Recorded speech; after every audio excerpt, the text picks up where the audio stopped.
Ang kahulugan sa tulo ka lansang nga mitaop sa kamot ni Jesus Christ sa dihang gilansang kini siya sa cross. Mga igsoon, bago lang gayod kita karon naka-uman sa divine appointment nato og daghan kitag mga learnings nga nakuha. Daghan kayo kitag mga learnings ang atong pagkatao na buuan kini sa dugang nga mga kahibalo parte sa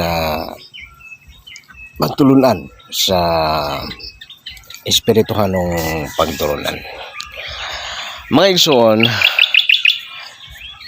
kini nga mga topiko, usa lamang kini sa mga topiko nga among natun-an sa dihang ang atuang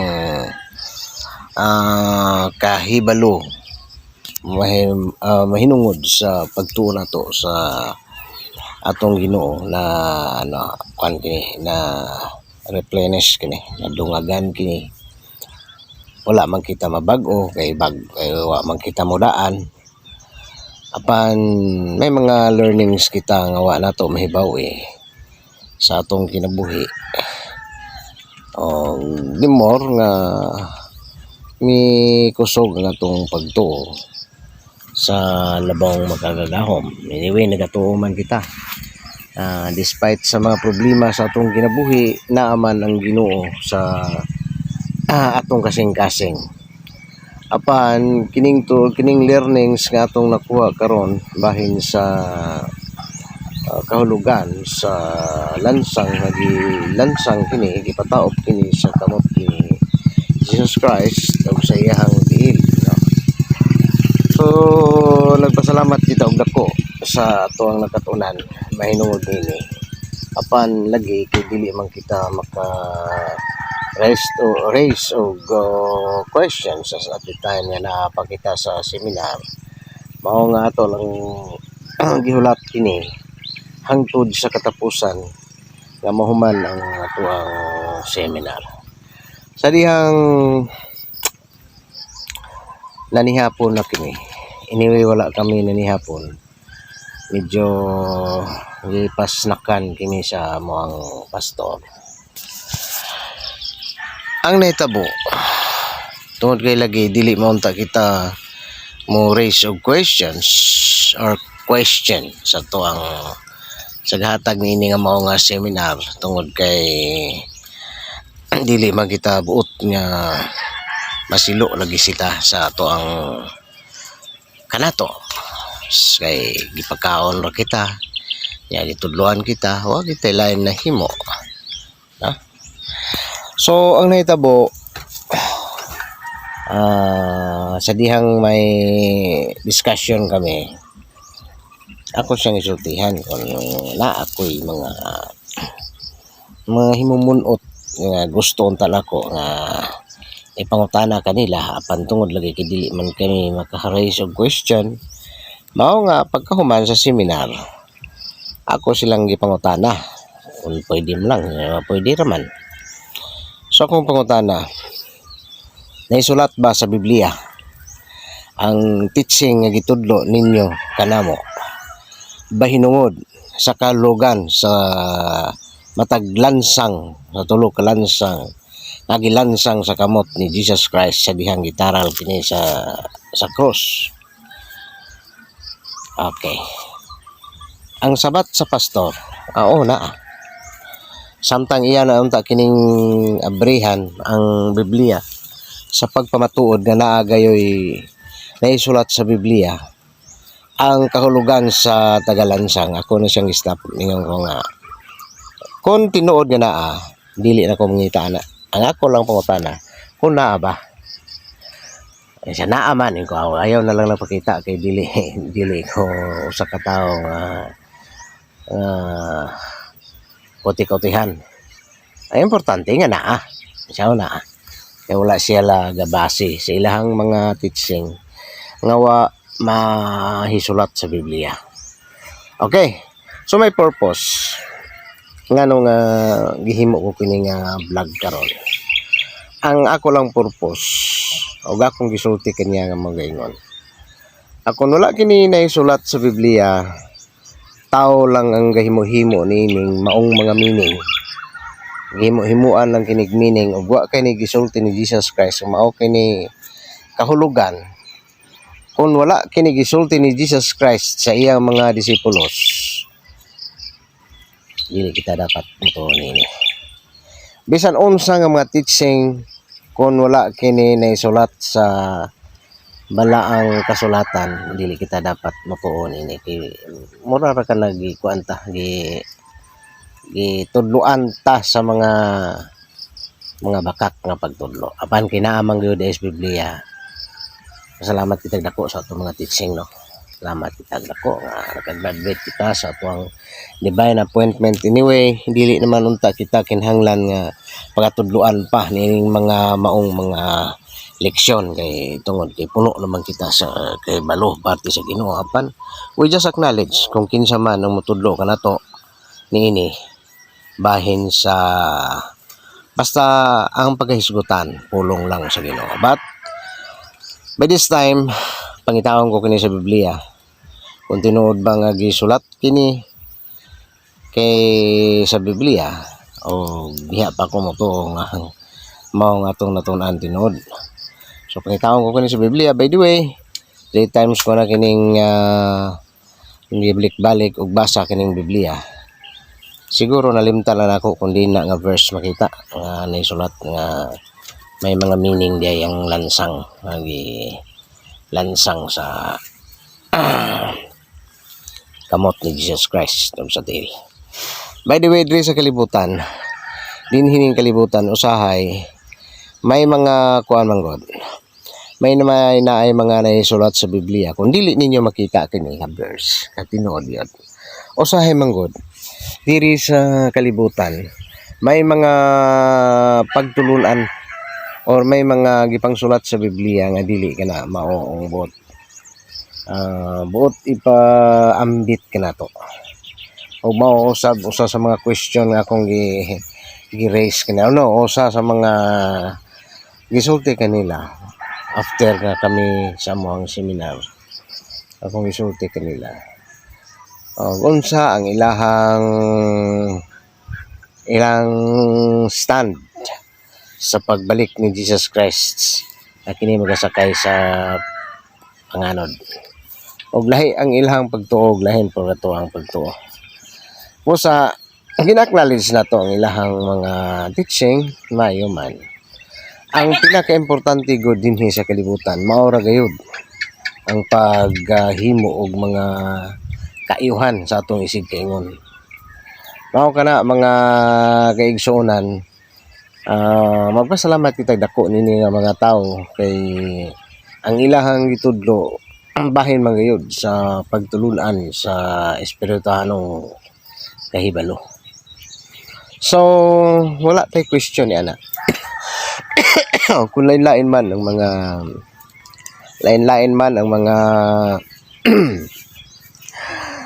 mga exercises nato sa atong isudlan nga denominasyon. Ang importante sa tanan tungod sa kadaghan ng mga relihiyon nga akong kasudlan, ang epitome of being a good Christian is just only to do things which are pleasant through the eyes of God and to human being and to the people, in other words, and to every creature. So maura ka na mga friends, mga kaigsuunan, ang atuang igapambit kaninyo ug maayo gayud nga may nakay teaching sa divine appointment. Maayo mga pagtulunan, daghan gipug kag pagtulunan. Apan kita go dili naman ta kinahanglan pang bag-ohon kung kay bag-o naman kita nga daan lang. So mga salakyan pa kana ako gisulti kanila sa mga nag-lead sa mga divine appointment. Dili dili ako bag-o dapat bag-ohon tungod kay bag-o ako nga daan. Bag-o nga daan. Bag-o na ako.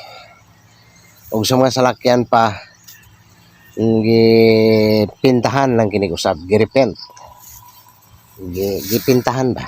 Gipinturahan og usab tungod kay ang pintura nini tungod sa kadugay nga panahon medyo hinkupas apan lang sulod sa atong ang makina okay ra gyapon walay paglubad sa mao kini kita apan tuod lagi kay tao lamang kita nining kalibutan may subject to commit folks, subject to commit sin mao kana tungod kay mintras kita nagakalabuti kabuhi nining kalibutan na mintras niya pa kining siyam kabangag sa atong lawas kita dili gid kita perpekto nga klase nga pagkatao bisan sa atong mga pinulungan sa atong huna-huna sa atong kasing-kasing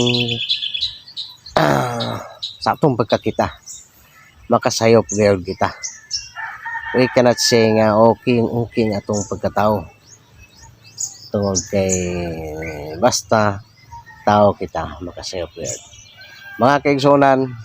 So diri gi-share ko lang kaninyo kining ako mga dapat i-share kaninyo although kay balo ako nga lain-lain ang inyong mga pagtuo hining kalibutan na lain-lain ang lain-lain kita relihiyon lain-lain kita og mga lain-lain kita mga values tong kinabuhi apan okay lang na ang kinabuhi so ang importante the epitome may way ka the epitome di summary no? The epitome of all of which maura gayod ang baghimo og katarong sa atong kinabuhi sa atong isig katao sa atong isig kaingon mga butang nga magapahimuot sa atong labaw makakagahom o sa atong isig pareho. By the way, mga kaigsuonan, may mga teaching man ako musabak ko diri nga medyo napalpak pod ang ato ang mga pagtulunan nagihatag nato kaninyo. Tungod kay tao lamang kita nga usahay may sayop gayud ang atong pagkatao may sayop gayud wala gayud perpekto din hining kalibutan na sama sa akong gisaysay kaninyo bahin sa sayop nga akong gitug-an din ha kaninyo about the World War III, WW3 na medyo sayop ang atuang pagtanaw sa maong paghatag na to tungod kay kini ang sa tinuod lang gud nga istorya in conflict magud kini siya ko ang ihatag kaninyo tungod kay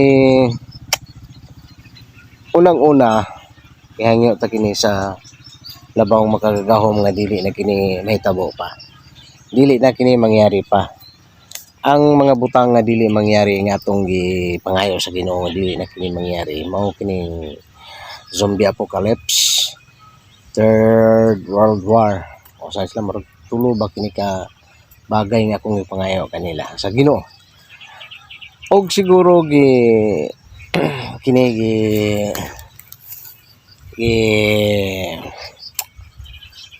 ipatilinghugan sa labaw makakagahom iya kining itanaw nga maayo ang atong pangayo kaniya apan in contradict kini sa ato ang gihatag kaninyong prediction about Third World War tungod kay ulahim lagi nako kini i-predict ning Third World War nga I forgot, nakalimutan ko nga kini gipangayo ko na kini sa Ginoo nga dili mangyari. Mao kanang tinuod istorya nga ro kung iyong ka nga na ako teaching about Third World War niya kung anong wala man mangyari. Mao kanang tinuod nga istorya. apan as far as I could remember nga kanang akong video about Third World War nga dili pa mangyari. Murag may naapay na ano niya naapa dinha ang ako ang siguro na sa akong YouTube o dili ka na sa YouTube murag na sa Facebook nako kana nabutang. Tungod lagi kay malimtanon man kita kayo.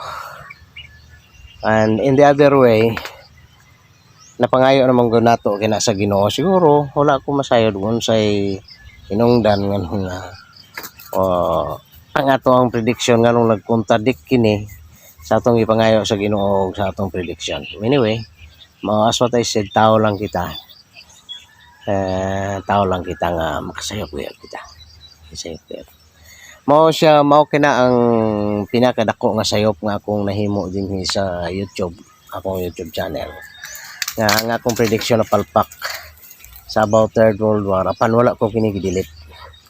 Wala ko ginigidelete to show nga dili ako perpekto. Dili ako perpekto. O as what I said, nagkontradict kini sa ato ang gipangayo sa Ginoo. Kaya dili na may tabo ang Third World War o kanang zombie apocalypse.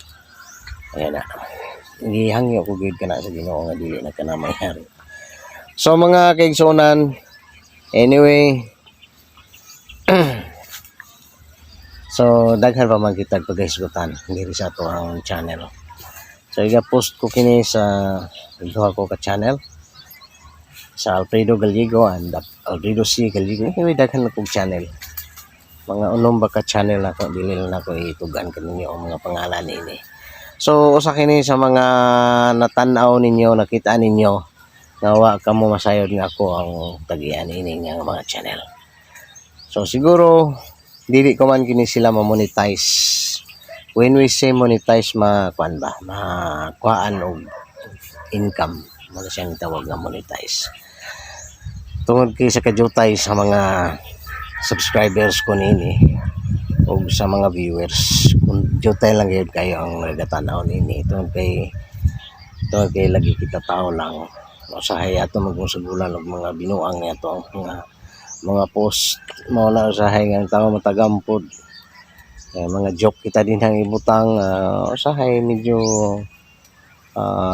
taliwas sa mga pagtulunan sa labaw magagahom.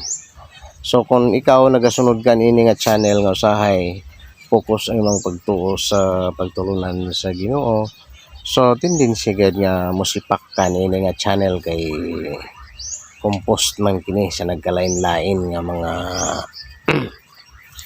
lain-lain nga mga